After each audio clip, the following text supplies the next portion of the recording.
Good morning. I'm Dr. Basil Considine. I'm here with the ACU Online Writing Center, and today we're going to be looking at how to write about your thoughts in APA style. This is one of our targeted webinars where we look at a particular task or issue using the lens of an assignment. In this case, an assignment from CONR 606 from our conflict management program, and we will look at that specific assignment in a moment. Briefly, if you are new to the Writing Center, welcome. Happy to work with you wherever you encounter us.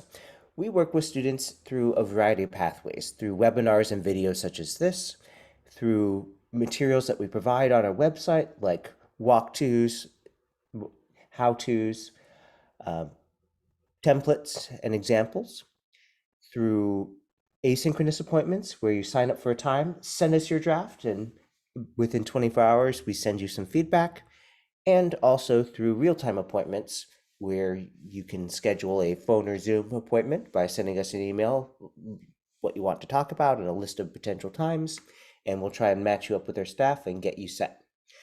The sign system, slight change made last semester, so you now sign in through my.acu.edu using your ACU username and password, not a separate one. That simplifies the process a little bit, and we also will answer questions via email. So whatever the pathway is, whether you come to our website or YouTube channel to watch a video, whether you're signing up for an appointment to get feedback, whether you are sending a quick question to us via email, or whether you're just coming to a video like this, welcome, happy to work with you. There's no charge for any of our services. They're included in your tuition. This is a nice perk because I've looked at some of our peer universities and seen charges as much as $80 an hour to go to the Writing Center. Well, we're comping it for you. All right, let us just briefly look at some of the webinars coming up that might be directly of interest. But all of our webinars, once they're offered, they're always recorded and posted to the Writing Center website.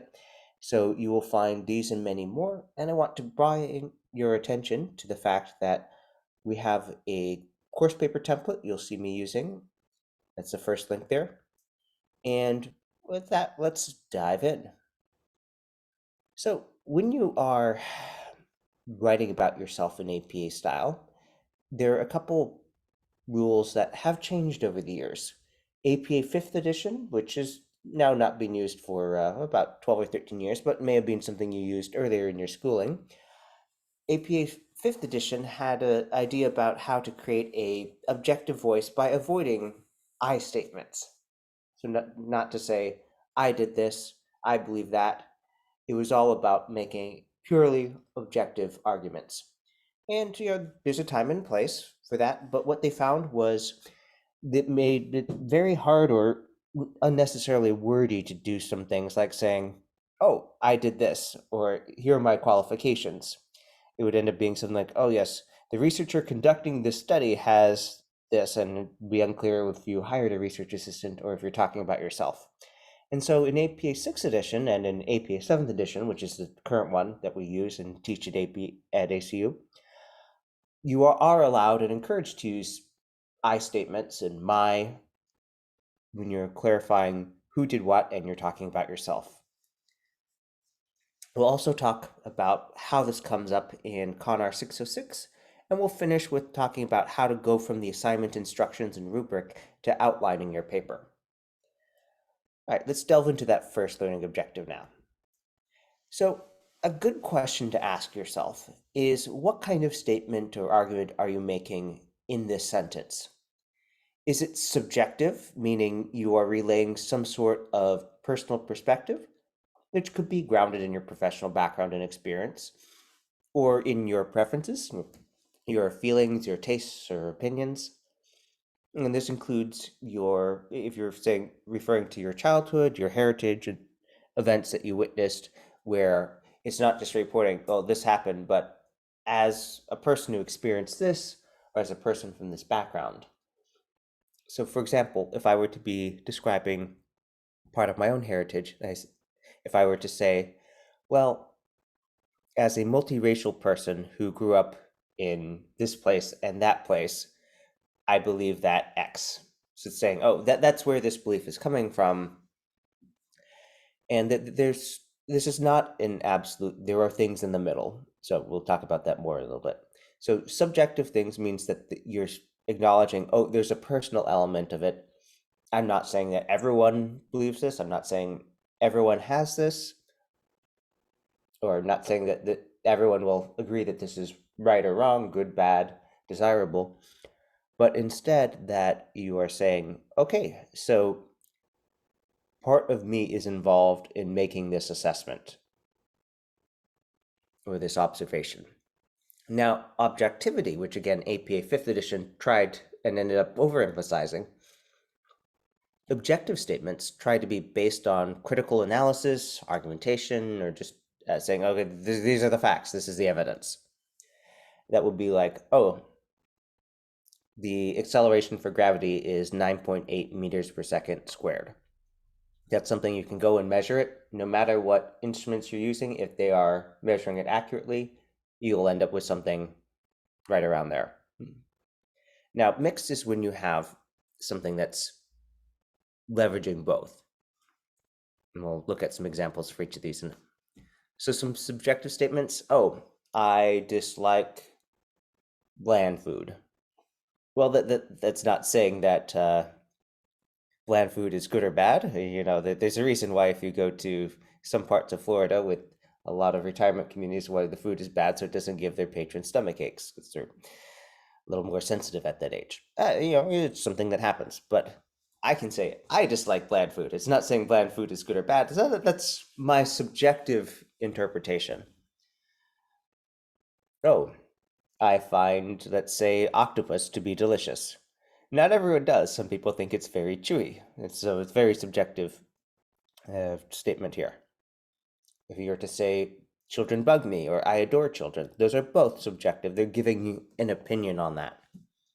Now, subjective statements aren't just about you yourself. You can have an objective observation about someone else's subjectivity. For example, you could say, oh, 54% of our poll respondents stated that they think squid is delicious. Now, that's an objective measure of other people's subjectivity. So again, not always a must be entirely this or that. Same thing, I enjoy classical music. I do not enjoy classical music.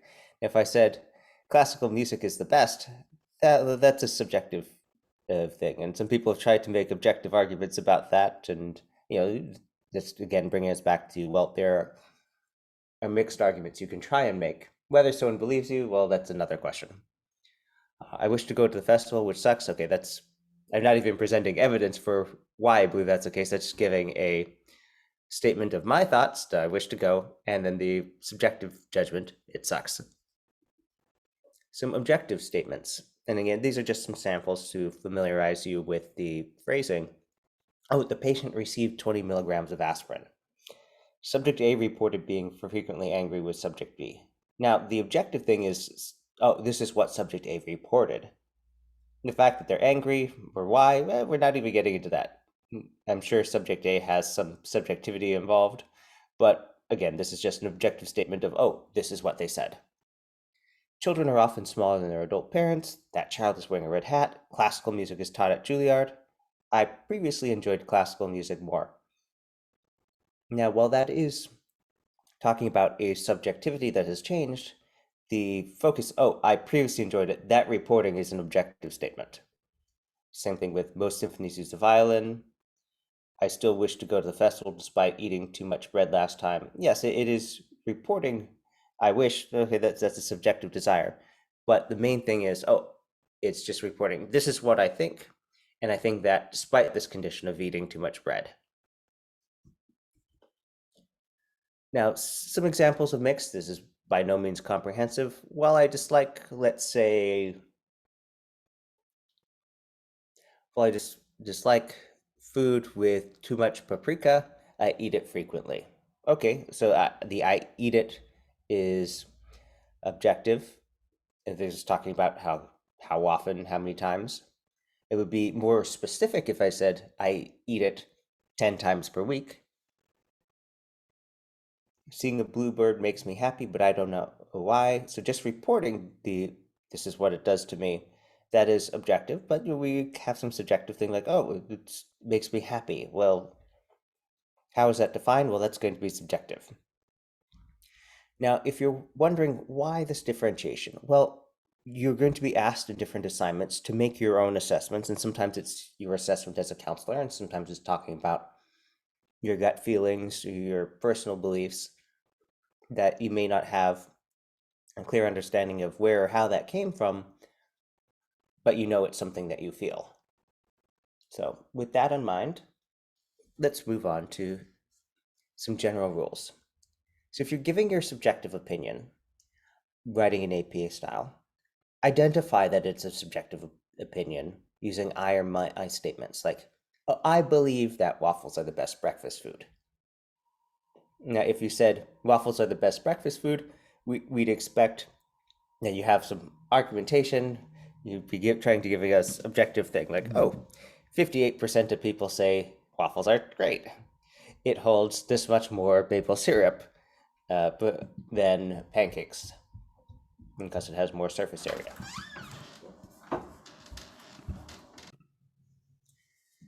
Now, having that I believe that text makes all the difference because we see, oh, you are stating a subjective opinion, and then you don't need to back it up if your purpose is just to relay, here's my opinion on the topic. Like, similarly, in my opinion, my dog Sadie is the best dog in the world. And you could follow up with, oh, therefore we go on walks all the time because I enjoy being around Sadie. Or if you're trying to make the argument, my dog Sadie is the best dog in the world, if you're trying to make that objectively, then we need a bunch of sentences. Oh, well, Sadie has this immediate score. Here's the national score. So, that would take a lot of work to convince someone, oh, yes, they are the best dog, versus simply having, oh, yeah, that's their opinion. Move on. So, with that in mind, if you're giving an objective assessment, don't use I statements. For example, if you're just reporting, oh, the clients have had this many appointments. Now, if you are making a statement where the foundation for that is going to be your professional experiences or credentials, just tell the reader that, like, in my 12 years as an assistant principal, I've often noticed that.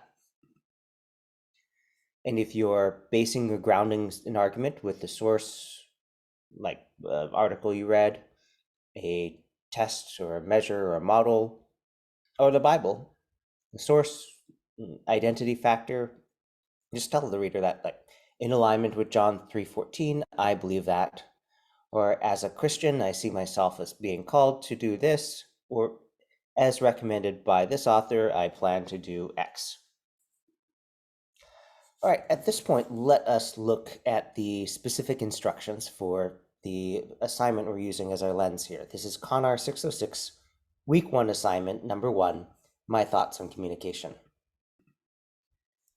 All right, so this particular assignment, we have a call to respond to prompts, referring to feedback you received on the discussion board and the information in the video, and wanting to, or needing to state your new or revised definition of communication.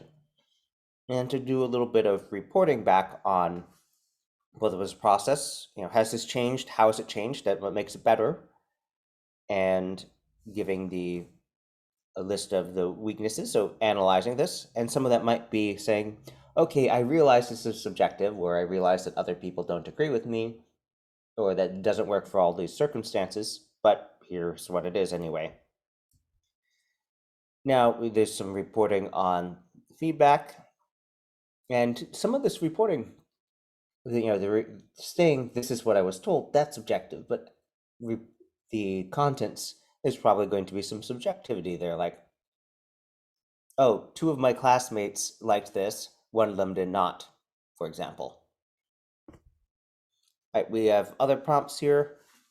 There's a breakdown. What are your feelings about their feedback? How did you react negatively or positively?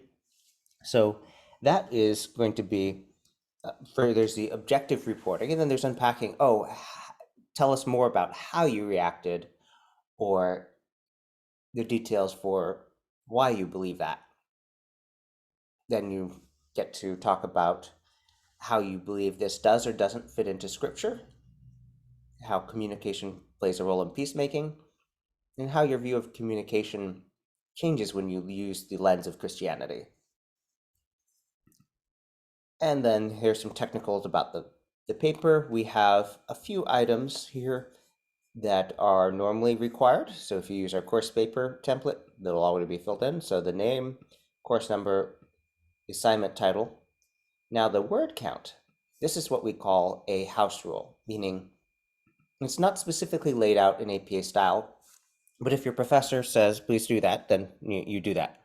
So you just want to make sure you have the word count on the cover page. Let's take a look at the rubric for this. Oh, by the way, 900,000 words. So a double-spaced page, 12-point Times New Roman font, 1-inch margins around. That's going to be around 250 words. So this is around 4 full pages of text, not counting the cover page, not counting the references.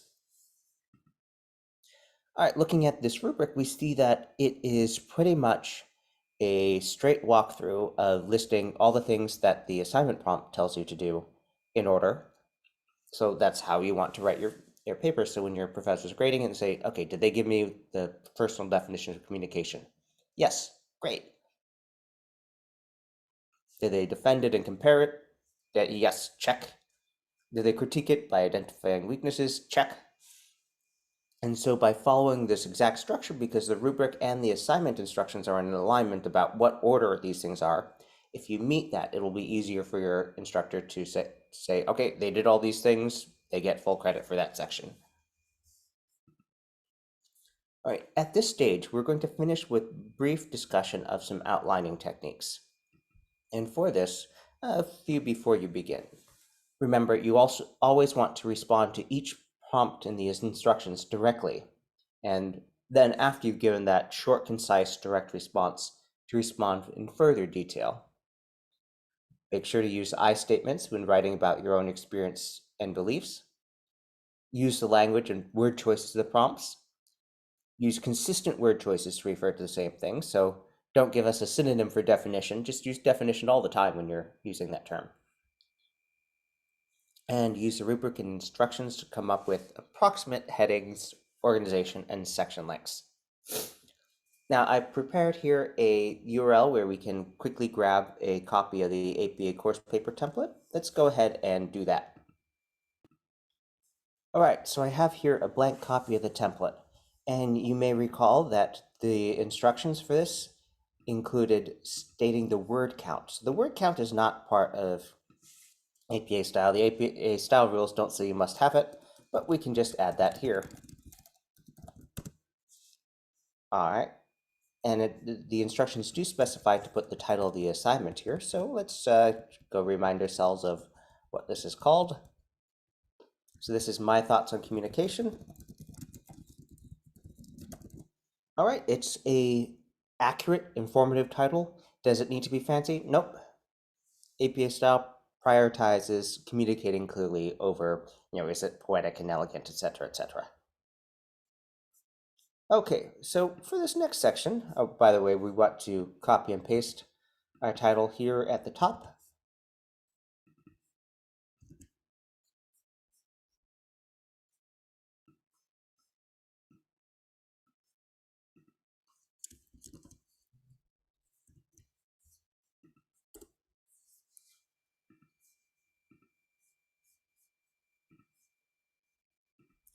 And now we are all ready to go. And what we're going to do is we're going to start just by pasting in the assignment instructions.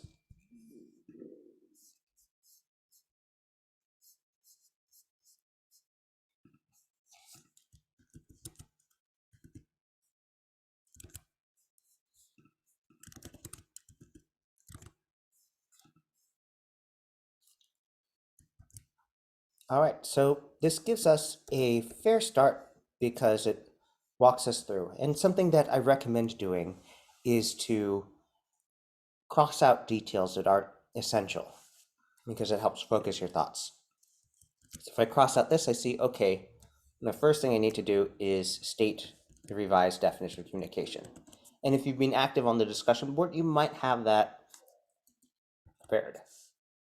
So what's that going to look like? Well, again, use the language of the prompt. So it'll read something like, my new definition of communication is, and then, okay. And let's say you went through 2 different iterations. Oh,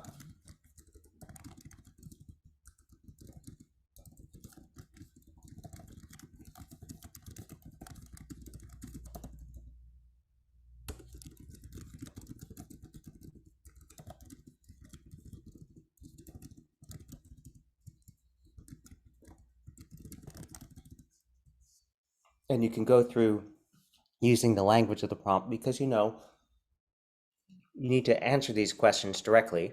So having a wording, oh, my definition has these weaknesses, will give a very clear and direct answer to that. Now, for example, if you're doing this, you might look at this and say, okay, well, this is really a question and a sub question here. So I'm going to indent that. And because of that, perhaps I'll go in and say, oh, I believe that human communication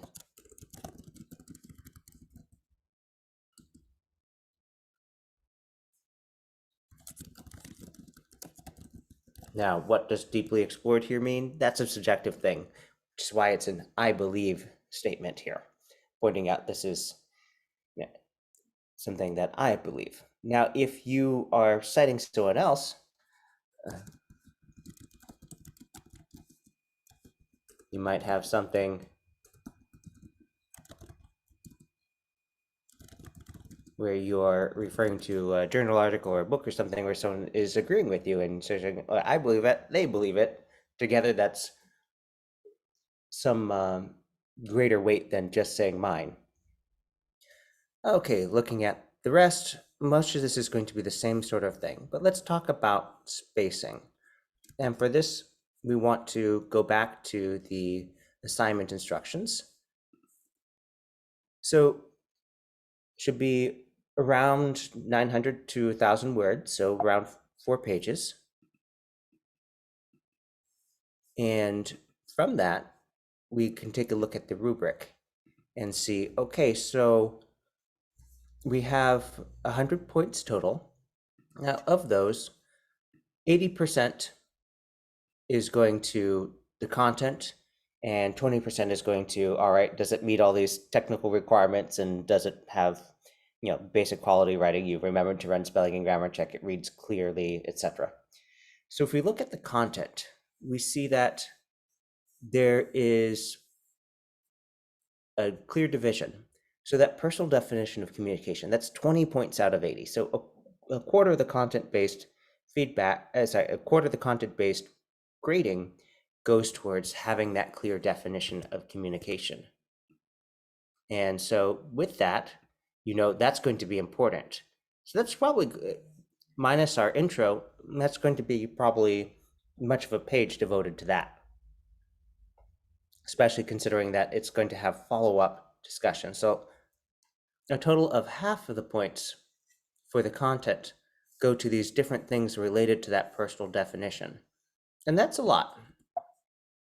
So make sure that you don't just write one paragraph and move on. This should be probably close to half the paper. And then the evaluations, the examining communication, your roles there, that's not going to be short, but we're talking more along the lines of, a paragraph rather than a page of content for those separate ones. And so looking at the overall length, we can say, okay, so those first 3 sections together, that's going to be around a page. And the rest is going to be, maybe a decent sized paragraph each. And then, just by answering those prompts to that length, we're basically done with the paper. You want to make sure you start with the clear introduction and an outline of what you're going to be talking about and finish with at least a brief conclusion. But If we look at this, you do the things that it specifies, and then you'll have written a round of 900 to 1,000 word paper. All right, we're wrapping things up today, so let us just review what we've talked about. So we started out, we talked about how to write about yourself in APA style, and to make sure that when you're making a subjective statement, especially about your own beliefs, that you identify that it is subjective. So rather than saying, oh, someone believes that, well, you don't know that they actually believe it, but you could know that they told you that's what they believe. That's where you get phrasing like, oh, so-and-so stated that they believed X. And so we contextualize that you had an objective observation of their telling you their subjective opinions. Now, we also looked at this specifics for this assignment, which has several elements where you are asked to describe your own beliefs, and in some cases to ground it in relation to other things that are being discussed, like scripture. And then we finished by talking about how to use the rubric to determine the approximate lengths for the different sections. And finished with this look at how to outline things. So I hope that's helpful to you. If you have any questions, you can send us an email at onlinewritingcenter@acu.edu. You can schedule an appointment online or visit the Online Writing Center for more information. Thanks for joining us.